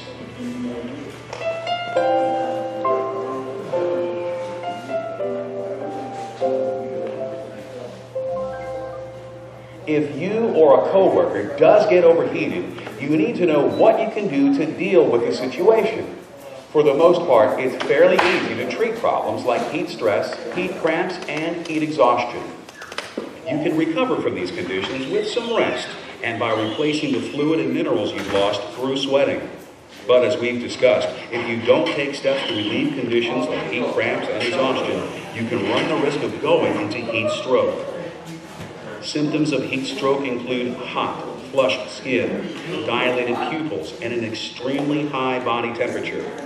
You need to act immediately if you think someone is going into heat stroke. First, call for emergency medical services. Take the victim to a cooler area, away from sources of heat and direct sunlight. Work to bring the victim's temperature down as quickly as you can. If possible, immerse them in a cool bath or wrap them in wet sheets or towels and get a fan going. Keep cooling the victim, refreshing the water or changing the sheets and towels until medical help arrives. It can be easy to get overheated, but if you know what to do and pay attention to what your body's telling you, you can avoid heat-related illnesses. Let's review. Listen to your body and pay attention to its signals. Know when you need to replenish your fluids and electrolytes, and eat only light, cool meals during the workday. Take the time to get used to working in higher temperatures. Do it gradually. Dress appropriately for the heat. Use fans and other engineering controls when you can. And be prepared to handle heat-related emergencies. No matter what type of job you have, if you're working in a high heat environment, remember what you've learned today. It will really help you to keep your cool. Okay, let me ask again. Can you have a heat illness at this time of year? Okay, let me rephrase it. Can your car's radiator over? Yes. No, boil over this time of year. Because you don't have a car. Good. Yes. All right. Now, how many of you had a good New Year's? Oh, yeah. So now you're working the next day. You're up on the roof. And it's about 70 degrees. Do you think, freshman, do you think you could end up with heat stroke or heat exhaustion? Yes. Yep. Moms might say yes, we can Yes. some part. Good, very good. Because number one, your electrolytes are really low. That's why you're drinking on the Gatorade. But even in low temperatures, like in the 70s and that, it can actually sneak up on you. And more typically, though, it happens in the summer months, in the fall, winter Santas, and things like that. If you see a guy that you know hasn't been drinking or whatever it might be, and he's kind of wandering around a little in the days or getting glassy-eyed and that, if he's on the roof, you definitely want to get him down. But you want to get him in the shade, because what will happen is that if you go into heat stroke, it's like the radiator in your car stops to work. And if it stops working and you keep driving, what happens to the engine? It blows up. In the case of the human body, what happens is your brain basically flies. All right, so it's very important that you guys are working as a team when it's warm, that you keep an eye on each other. All right, and drink a lot of electrolyte fluids, not necessarily Gatorade bottles of electrolyte, but it's your choice. All right, how many of you have fallen off a ladder before? Good idea. Next one's going to be on ladder safety. Pay close attention. I know, because everybody, including myself, have tried different things on ladders. If you thought you could reach over a little farther, and suddenly the ladder was going one way, you were going the other way, and suddenly that ground came up really quick. All right? So this is a serious issue. And then Dave's going to cover things on your fall protection, because it's not only a safety matter, but it's a legal liability matter.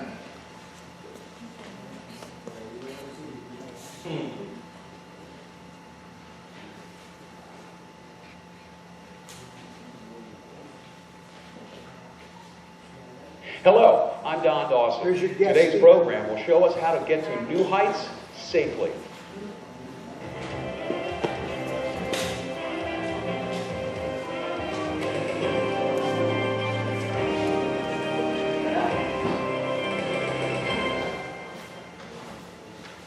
Most of the time our days are spent with our feet firmly on the ground. At ground level, our tools and work surfaces are within easy reach. But there are times when we need to access things that are more difficult to get to. Sometimes a truck with a lift bucket can be brought in to raise us to the desired height. For long-term projects, it may make sense to put up some scaffolding. Most of the time, though, working off the ground means bringing in a ladder. When we use them correctly, ladders make our jobs easier and make us more productive. They allow us to work comfortably in places that are ordinarily out of our reach. In fact, it's hard to imagine what we do without them. But we've got to be careful, because whenever we're on a ladder, there's always the possibility we could fall. If they're used incorrectly, ladders can lead to accidents and serious injuries. So let's take a look at how to work with ladders safely.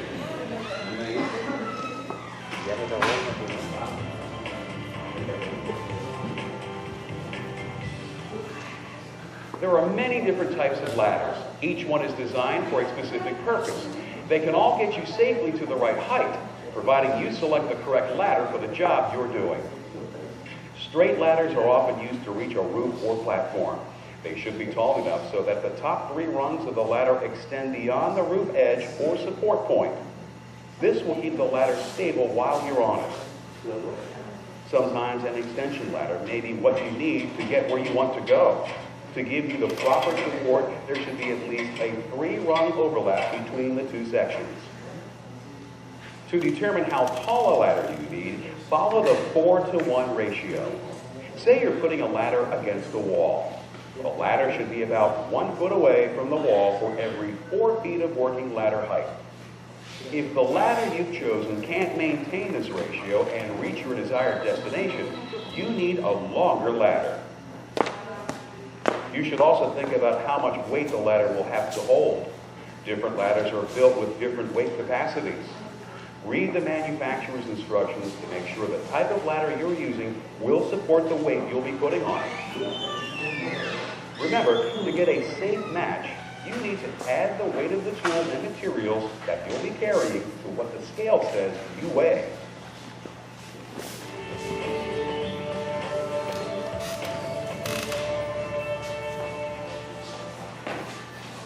Many accidents occur when workers fail to notice problems that have developed with their ladders.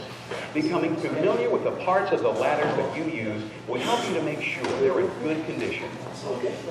For instance, rungs should be firm and unbroken. To provide a stable base that prevents slipping, ladders should also have sturdy, non-slip safety feet. Make sure that the ropes, pulleys, and other moving parts on extension ladders are in good working order. If you're using a step ladder, verify that the spreader is in good condition and can be locked into position before you climb. Step ladders should also have braces to keep the rails and side supports from swaying. Before climbing a ladder that is permanently fixed in place, make sure that all the rungs are securely attached and that there is no rust or corrosion on the safety cage or the rungs themselves.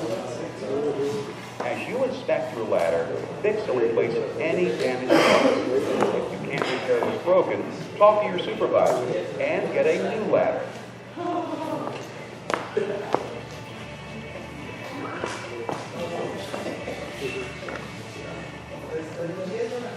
Once you've selected the right ladder for the job and inspected it, you need to set it up correctly. First, make sure to secure the legs. Place them on a level surface, keeping the area around the base of the ladder clear of debris. As you set the ladder up, be sure the rails are perpendicular to the ground. This will help to ensure that the feet get positioned firmly. If the ground is uneven, shore up the legs with wood or ladder jacks. If the ground is soft, placing wide boards under the feet of the ladder can help to keep it steady. If you have to place the ladder in front of the door, block or lock the door so that no one can come through it while you're working. If you're using a straight or extension ladder, remember the 4-to-1 ratio. Set the ladder up to be 1 foot out for every 4 feet of working ladder height. This will keep the ladder at about a 75-degree angle and make climbing safe and easy. Most new ladders have a sticker that helps you to set them up with a 4-to-1 ratio. Matching the angle of the ladder with the angle shown on the sticker will position the ladder correctly. Try to get a helper to hold the ladder so it won't slip. If no one is available, tie off the ladder at the top with a rope. And remember, it's always a good idea to put hazard signs around the area where you're working. One of the things that makes ladders so useful is that they can be moved to wherever we need them. If possible, you should take the ladder down and carry it horizontally at your side. This will help you to keep your balance and make the ladder easier to handle. Remember, if you can't comfortably carry the ladder by yourself, don't risk an accident. Get help. If you have to move a ladder while it's up, be very careful. Make the move slowly. It's easy for an extended ladder to throw you off balance or knock something down. This is another situation where it's a good idea to have someone else give you a hand.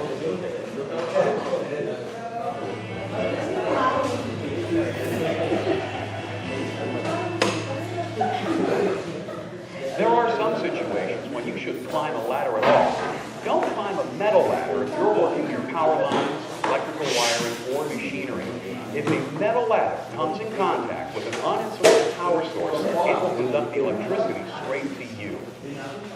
If you're working around electricity, choose a non-conducting fiberglass or wooden ladder to avoid the possibility of getting shocked.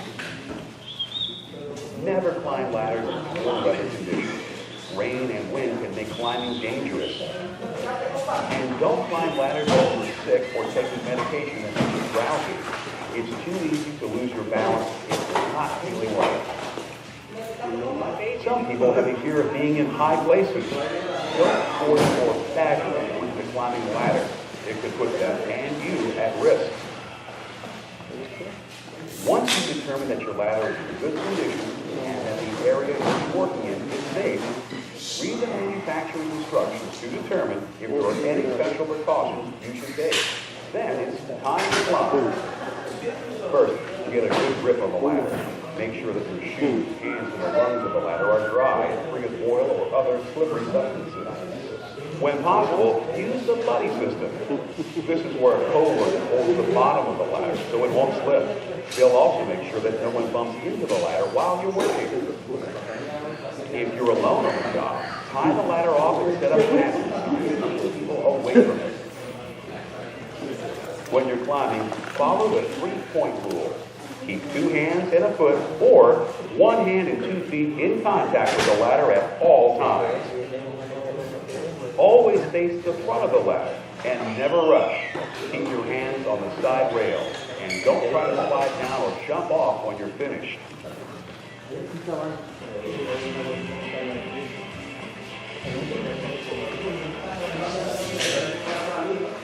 To avoid falling accidents, you need to keep your weight centered between your ladder's rails. Try using the belt buckle rule. By keeping your belt buckle between the rails of the ladder at all times, you'll be sure to maintain your center of gravity.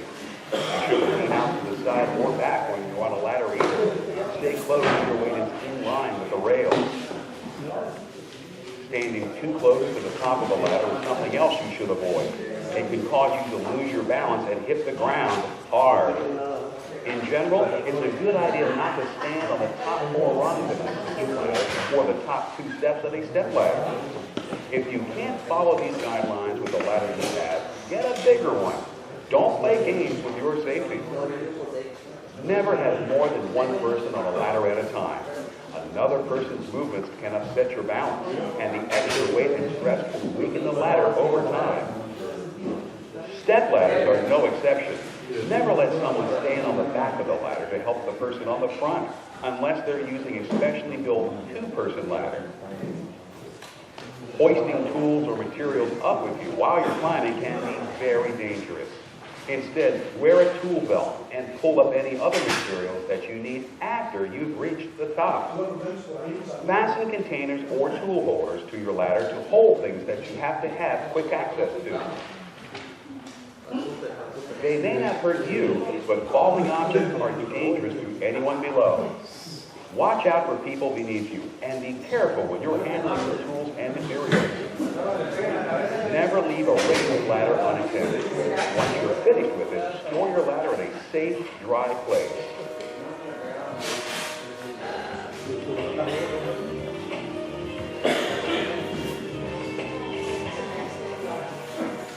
Sometimes, no matter how careful we are, things just go wrong. If an accident does occur, it's important to be prepared. If you do fall off a ladder, knowing how to fall the right way can prevent a serious injury. Tense muscles increase the potential for getting hurt, so it's important to relax when you fall. Absorb the concussion by bending your arms and legs. This way, they will act as shock absorbers when you hit the ground. Rolling in the direction of the fall will cushion you even more. If someone does fall from a ladder, they could end up with broken bones, a concussion, or even damage to their spinal column. So you shouldn't move them unless they are in a very dangerous location. Movement will only make these injuries worse. Instead, call for medical assistance immediately. While you wait for help to arrive, monitor the victim's breathing and work to stop any bleeding. In some cases, the victim may also need to be treated for shock. As we've seen, ladders can be a big help, but they can also be dangerous if they're not used correctly. Let's review. Pick the right ladder for the job. Make sure it's high enough and check its weight capacity. Inspect every ladder before you use it. Take care of any needed repairs. Set your ladder up on a firm, dry base and make sure it's at the right angle. Remember the 4-to-1 rule. Climb with safety in mind. Secure the ladder firmly and use the 3-point climbing technique. Stay inside the rails of your ladder at all times. Never lean out or back at an angle. If an accident does occur, be prepared to act. Know what types of first aid may be needed. Ladders can help us to be more efficient and productive, but if you don't use them correctly, you could find yourself grounded for a long time. Okay, the whole subject of the ladders is a very serious situation. When are you most likely to fall off the ladder? When?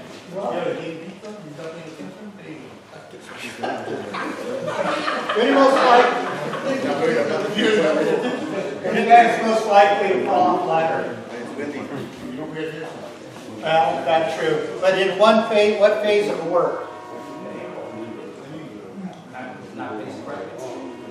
Now, typically, it's when you're getting on and off the roof. That transition period is most accidents. According to OSHA, you have to have a ladder tied off at the top. Yes. Now, my question is, you got a tarp and you're running down the seam, what are you going to tie it off to? So some things are really impractical. You have to have the bottom legs raised, held in place with something. And true, a lot of guys throw snakes over it. The issue with OSHA, because of the difficulties of the job and setting up different things, it's kind of like if you don't get hurt, it's okay, but it doesn't matter what you did the best on that ladder for setting it up. If you don't get hurt, obviously you didn't do enough. Now, the one exception I have to this rule is the part about falling off the ladder and tuck and roll. I know of no one that would have the presence of mind when they fell off the ladder to think, oh, I'm going to tuck and roll. As I hit the asphalt below, usually it's more ladders going one way and you're screaming going the other way. But the thing is, who ends up hurt at the end? Ladder too. But you. And then you think, well, I'm going to workman's comp. Okay, who's still got the broken leg tonight? You do. So it's important. I mean, it's your life that's going up and down there. The reason I bring this up is there's a guy who's been about 6-7 years now. He went up the ladder, fiberglass ladder shattered. He hit the ground. 2 days later, he got his lower leg amputated because of infection and the bones just disintegrated. And he outweighed the ladder rating of the rating of the ladder, and the tarp almost outweighed it. So the combined of the two of them and having a crappy ladder, you know, he's got to take flight. Dave? Okay, all these subjects kind of go together, so we're going to finish ladder safety, fall prevention, and lifting, tripping, and falls. So, pass this around. This is your last one. So, our ladder safety, the way we practice it, is we want a team effort. So whenever you place the ladder against the wall, you want a guy on the inside holding it as the guy on the outside goes up to the roof. That's going to eliminate ladder slipping, falling. It's going to eliminate a lot of problems right there. If you just maintain this, when the guy's going down the ladder, imagine how much safer it's going to be. You're going to eliminate a lot of potential problems you're going to have to be exposed to. As you're going up the ladder, you have to practice a 3-point system. You know what that is, Louis? Yeah, 3 points. You have 4 points, 2 feet, 2 hands, at all times. So when you go up that ladder, if you start carrying tools or carrying tarps, you can't practice. So once that occurs, you have tools carrying up, or you carrying a tarp up on with an arm like this. Now you have to have a harness on and a landing. Everybody understand that?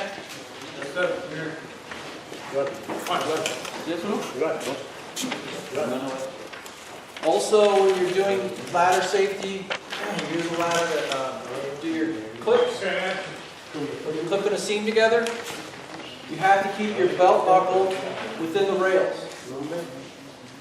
So you can't be reaching way out past the ladder, then you're going to be off balance and the ladder will tip.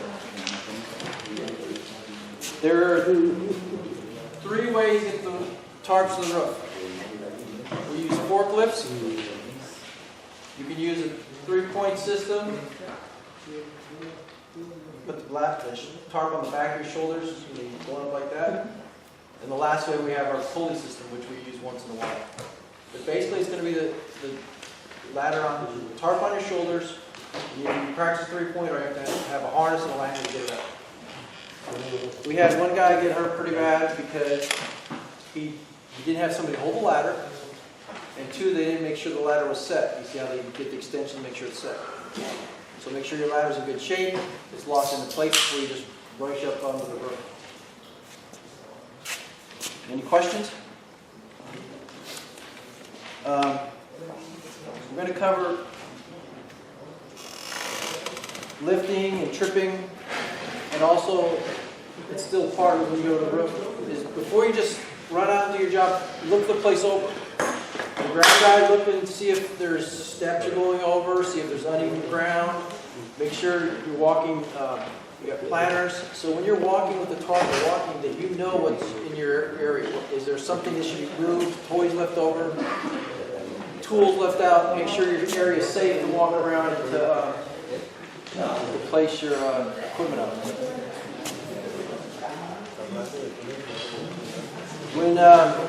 When you're lifting, it's a team effort. The tarps are heavy. Take two of you up on the shoulders and carry it over to the truck. When you're loading, unloading the truck, don't just jump off the truck. Step down. You can jump off for yourself. Same thing, don't jump off ladders, get all the way down. Don't overload yourself with the sandbags. So when you're lifting, your strongest part of your body is your legs. Don't bend over like this.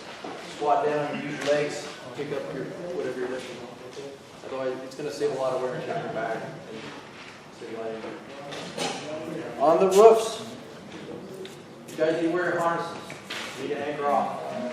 Steep roof, you need to place anchor supports or anchor spots. There's something already on the roof you can anchor to. Marcelo practices, Michelle practices all the time at base. But have your equipment out, use it. If you get the habit of using it and having it on every day, then you will use it. You won't be, oh, I need it now. Use it every single job, have it out. In fact, a lot of you guys, you got to get familiar with page 2 of the fuel logs. Make your diagram so if there's something happens later, we know how the structure was set up, where you place your fans, where the ladder is accessed.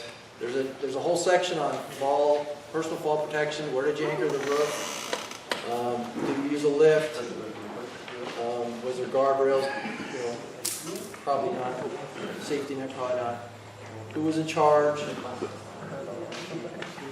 Then it covers a lot of other items on the property, so you know what's going on. Was there caution around power lines? No riders were allowed on the forklift.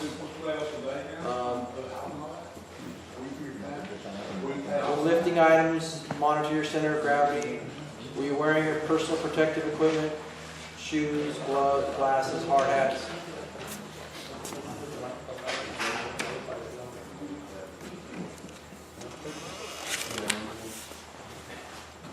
Everybody has on their trucks their safety equipment, your harnesses, your lanyards, your anchor supports. Use them in a safe manner. Use them on the roof when it's sloping. Make sure the rope isn't too long when you anchor your spot. You can't really go past like a 30-degree swing, because if you go way over here on the roof and you're past like 50, 60 degrees and then you slip and fall, well, you got too much rope and you hit the ground. Think about it. Same thing on the ladder. If you're doing, let's say you're on your 2-story ladder and you have a lanyard and you have 6 feet of lanyard and 4-foot fall, you got to make sure your lanyard's the right length. That's going to do some good. You need to inspect your equipment. Make sure that the webbing's not torn, dirty, no frays. That goes for your harness, goes for the lanyard, goes for the snap hooks. When you store them, you don't store them in the sun. You don't dry them any drier. You don't store them with chemicals. You keep them dry. You keep them in buckets to dry a safe spot. You use it every time.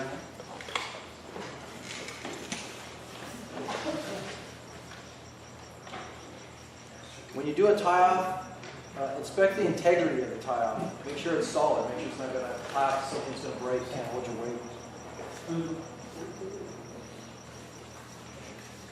Never store personal fall arrest equipment in the bottom of the toolbox. Hang in a cool, dry place to dry. Follow manufacturer's recommendations. You have little booklets in every container. Typically, if you have to wash them, use non-abrasive, mild soap. Never hang in the sun or heat. Never store them with your chemicals, with corrosive materials, and avoid dirt buildup on them. Make sure they're clean. Once the equipment has been used in a fall, let's say somebody slipped, fell, you saved it, that equipment is to be taken out of service and destroyed. One fall and done. Any questions about that? It's just think safe. Don't be in a hurry. An extra 10 minutes could be somebody's leg, arm, broken, not broken. I want you guys to come to work safe and go home safe. I don't know how much you get hurt at work. Do we need to translate in Spanish?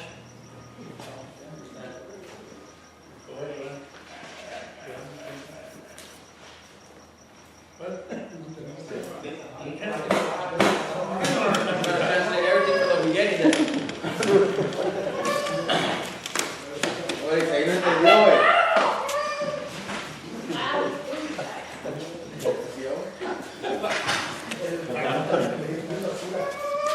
I have one more thing to cover.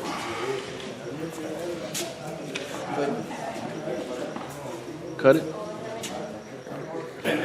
So now, this is where everything gets real confusing. Afterward, each one of you has to do a fit test with the SCBA. And the way we're going to do it, and I'll remind you again after, but I just want you to know, the licensees are going to do it first. And then the licensees are going to be the ones checking all the non-licensees. So basically, you guys will form a line, and everybody else can line up behind you. And we'll have it. That way we can get out of here. Because like I say, this is the most confusing part of the whole day, other than when you have to make sure your paperwork is right before they'll let you go. Okay? Thank you. Lynn doesn't do this one, so if you guys are hoping for him again.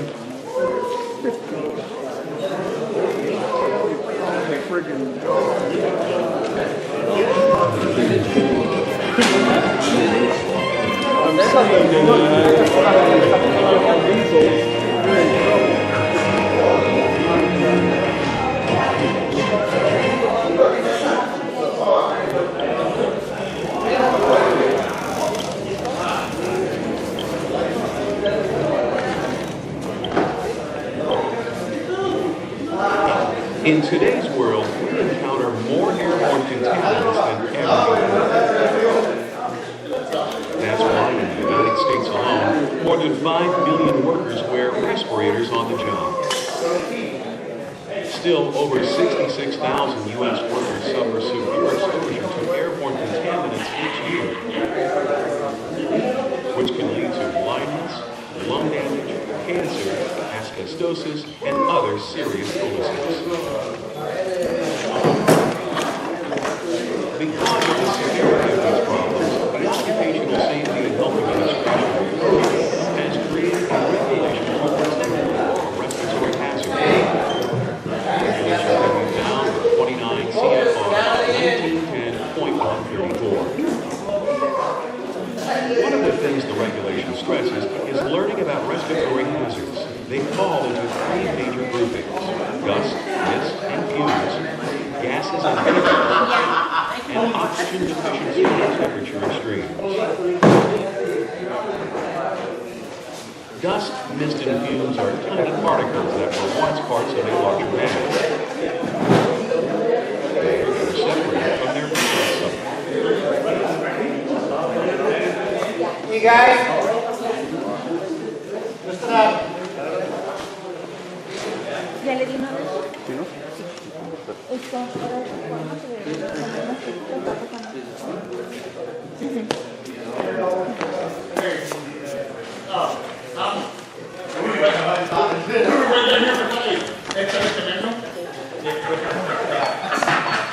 Okay, listen up.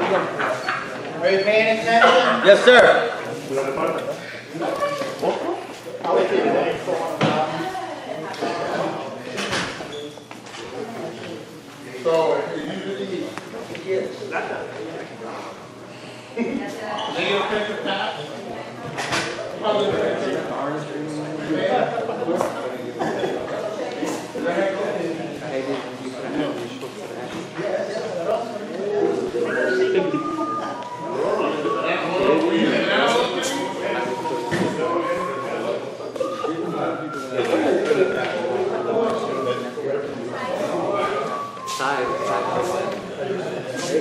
Español.